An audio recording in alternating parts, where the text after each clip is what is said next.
International team news channel. ఈ రోజు మనం జనగాం జిల్లా నర్మేట మండలం గండిరామవరం అనే గ్రామానికి అయితే రావడం జరిగింది. మనతో సర్పంచ్ గారైన చెవుల కుమార్ గారు మనతో ఉన్నారు. నమస్తే సార్, బాగున్నారా?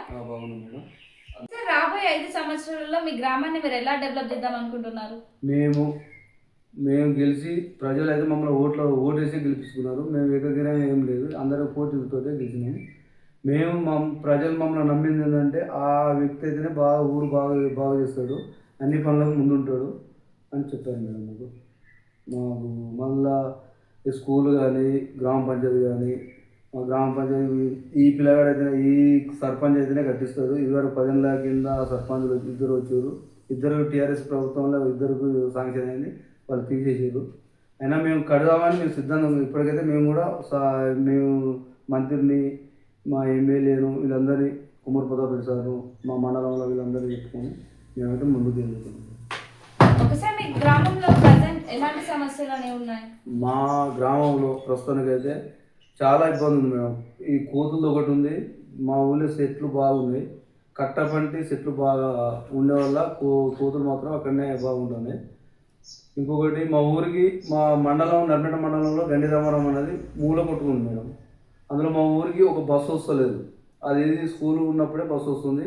మా ఊరికి ఏ వాళ్ళు కూడా చెప్పినా కూడా ఎవరు పట్టించుకోలేదు. రోడ్డు లేదు. మాకు మత్స్యపాడు డీసీ గండిరామవరం డీసీ తండకు రోడ్డు బాగలేదు. అబ్దుల్లారం పోనీకి దారి లేదు, మల్లనగడికి దారి లేదు. ఇవన్నీ మేము అన్ని రిపోర్ట్లు ఇస్తూనే ఉన్నాం, పేపర్కి ఇస్తూనే ఉన్నాం మేడం. మా గండిరామవరం మరియాపురం రానికి కూడా బ్రిడ్జి కూడా డ్యామేజ్ ఉంది. మొత్తం ఎప్పుడు పోలేదు తెలియదు. ఇది ఇప్పుడు 1992లో కట్టారు మేడం. ఇప్పటికి కూడా వర్షం బాగా వస్తే వర్షానికి కూడా కారణం ఉంది. ఆల్రెడీ మనం కూడా పేపర్ స్టేట్మెంట్ ఇచ్చినాం, వాళ్ళు కూడా కొంచెం చర్చ తీసుకుని వచ్చేసారు. వార్డు నెంబర్లు కానీ మేము కానీ మా 3 పార్టీలలో గెలిచినాం. కాంగ్రెస్లో 4 వార్డు నెంబర్లు, టీఆర్ఎస్లో 2, బీజేపీలో 2 గెలిచాం. మేము అందరం కలిసిమెలిసే పనిచేసుకుంటాం. మాకు ఎలాంటి లొల్లు లేవు, ఎలాంటి ఎవరేమో చేసినా కూడా మేము గ్రామం డెవలప్ కావాలని కోరుకుంటున్నాం. ఓకే సార్, మీ పాలకవర్గం మీతో ఎలా ఉంటుంది? మాతో బాగానే ఉంటుంది మేడం. వాళ్ళ కాడ మనం ఏదో పుట్టించి చెప్పడం ఏం లేదు. పార్టీలు వేరైనా మేము అందరం ఒక అన్నదమ్ముల లెక్కనే కలిసి ఉంటాము. ఓకే సార్, మీకు ఓటు వేసి గెలిపించిన మీ గ్రామ ప్రజలందరికీ మీరు ఏం చెప్పాలనుకుంటున్నారు? మేము అందరికీ వాళ్ళకి సేవ చేద్దాం, సేవ చేసుకునే కోరుకుంటున్నాం. ఖచ్చితంగా వాళ్ళకి సేవ చేస్తా, వాళ్ళకి అందుబాటులో ఎప్పటికీ 24 గంటలు వాళ్ళ అందుబాటులోనే ఉంటాం. ఓకే సార్, మా ఛానల్ ద్వారా మీ ఎమ్మెల్యే గారికి ఇంకేమైనా చెప్పాలనుకుంటున్నారా మీరు? మేము మా ఎమ్మెల్యే కుమ్మూరు ప్రతాప్ రెడ్డికి ఏం చెప్తామంటే, మాకు ఎంపీ మేము కోరుకునేది మాకు కావాల్సిన గ్రామ పంచాయతీ ఒకటి డెవలప్ కావాలి. గ్రామ పంచాయతీ మాకు ఇటు పెట్టి గ్రామ పంచాయతీ కావాలని కోరుకుంటున్నాం.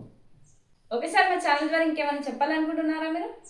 మా ఊరికైతే ఇవి కావాలని కోరుకుంటున్నాం. ఏం లేదు, 10 సంవత్సరాలు టీఆర్ఎస్ ప్రభుత్వం ఉన్నా మా ఊళ్ళే జిల్లా చైర్మన్ గద్దల పద్మ ఉన్నప్పుడు కూడా మాకేమో అభివృద్ధి కాలేదు. మేము ఈ కాంగ్రెస్ ప్రభుత్వంలో అభివృద్ధి అవుతుందని మేము కోరుకుంటున్నాం. బాగుపడాలి, మాది మంచిగా ఉండాలి, పేరు రావాలని కోరుకుంటున్నామని చెప్తున్నాం. Okay sir, thank you. So ఇదండి టుడే ఇంటర్వ్యూ. Thank you.